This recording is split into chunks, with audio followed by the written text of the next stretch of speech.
సార్వత్రిక ఎన్నికల్లో ఆంధ్రప్రదేశ్లో అధికార వైసీపీ అధికారాన్ని కోల్పోవడం ఖాయమని వల్లభనేని వంశీ భావిస్తున్నారా?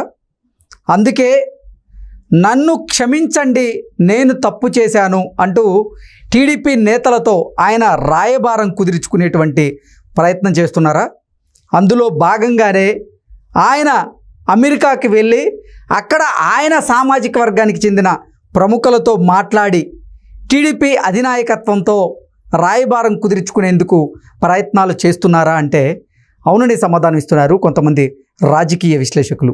ఈ నేపథ్యంలో ఈ అంశం మీద మనతో మాట్లాడేందుకు, చర్చించేందుకు తెలుగుదేశం పార్టీ అధికార ప్రతినిధి సూర్యదేవర్ లత గారు మనతో ఉన్నారు. లత గారితో మాట్లాడదాం.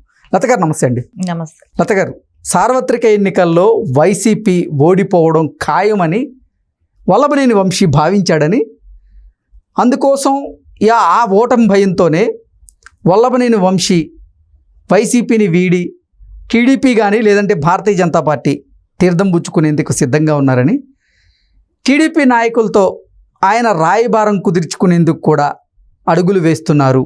అందుకోసమే ఆయన అమెరికా వెళ్ళారు. అమెరికాలో ఉన్నటువంటి ఆయన సామాజిక వర్గానికి చెందిన ప్రముఖులతో టీడీపీ అగ్రనాయకత్వంతో ఆయన మంతనాలు జరిపేలాగా, రాయబారం కుదుర్చుకునేలాగా ప్లాన్ చేస్తున్నాడు అంటూ రకరకాల వార్తలు అయితే సోషల్ మీడియాలో చక్కర్లు కొడుతూ ఉన్నాయి.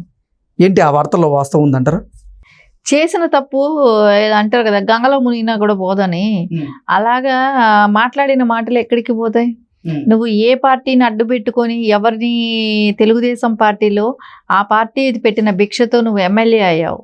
సో ఎమ్మెల్యే అయిన తర్వాత నువ్వు అమ్ముడు పోయి భువనేశ్వరి గారిని అసెంబ్లీ వేదికగా నోటుకొచ్చినట్టు మాట్లాడావు. అది ప్రజలు మర్చిపోలేదు, నియోజకవర్గం ప్రజలు కూడా, గన్నవరం నియోజకవర్గం ప్రజలు కూడా మర్చిపోలేదు.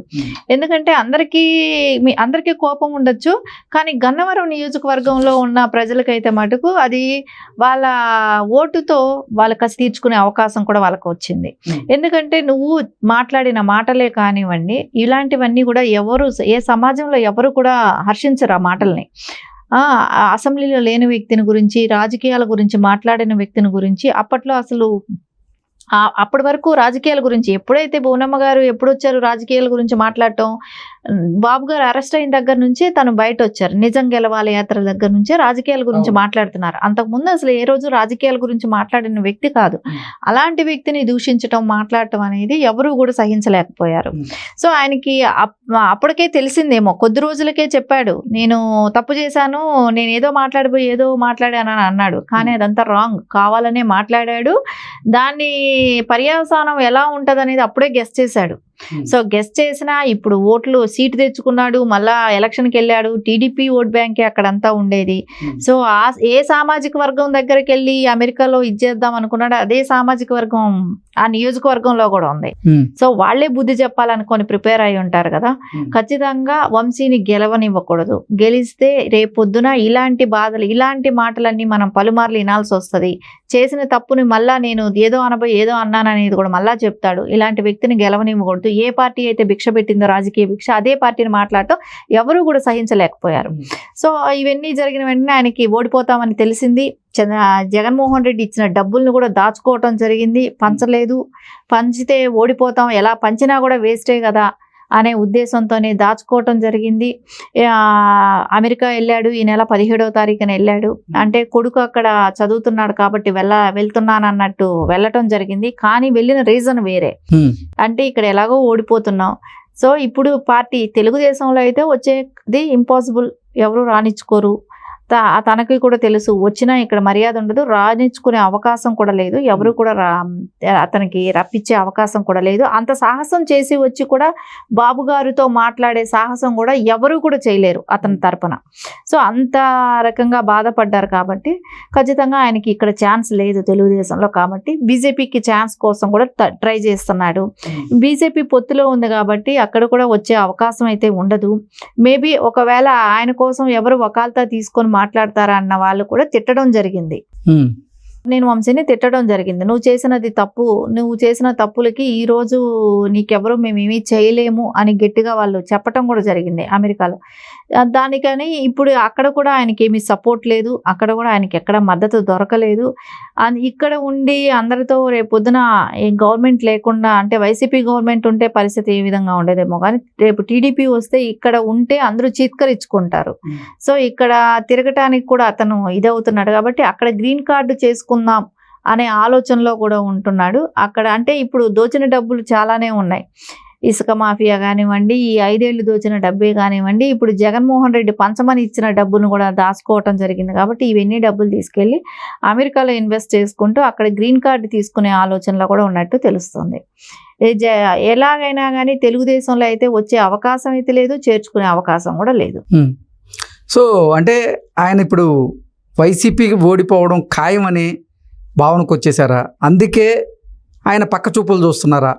వైసీపీని వీడి ఆయన జగన్మోహన్ రెడ్డికి భారీ జలకిచ్చి భారతీయ జనతా పార్టీ అగ్రనాయకత్వంతో ఆయన మంతనాలు చేసి భారతీయ జనతా పార్టీలో చేరే అవకాశం ఉందా?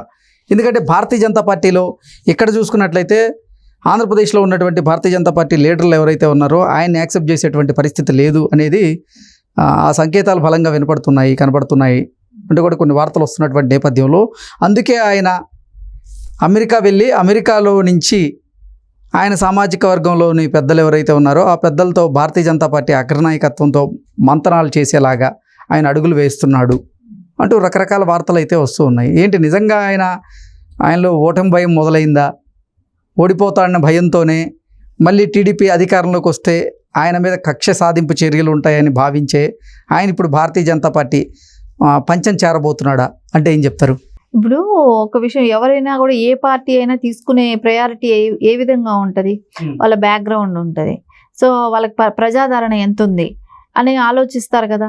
ప్రజాదరణ లేనప్పుడు ఓడిపోయాడు అన్నప్పుడు ప్రజాదరణ లేదు, బ్యాక్గ్రౌండ్ సరిలేదు, అంటే బ్యాక్గ్రౌండ్ మీన్స్ పద్ధతి, మాట్లాడే పద్ధతి సరిలేదు. సో ఇలాంటివన్నీ ఉన్నప్పుడు ఎవరైనా మటుకు అతని మూలాన ఏ లాభం ఉందని తీసుకుంటారు పార్టీల్లో చెప్పండి. సో ఆయనకి ఓట్ బ్యాంక్ ఉంటే గెలిచేవాడు కదా.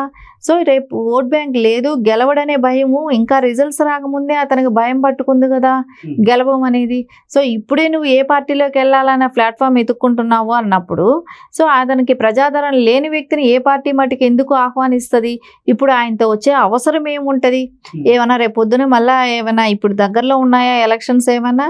సో ఆయన్ని పెట్టుకొని ఆయనకి ఏమైనా మెజారిటీ ఉంది, ఆయనకి ప్రజాదరణ ఉంది, ఆయనతో నాకు కొన్ని ఓట్లు పడతాయని బీజేపీ ఆలోచించడానికైనా సో ఇప్పుడైతే ఆ అవకాశం అవసరం కూడా ఏ పార్టీకి కూడా లేదు ఆంధ్రప్రదేశ్లో.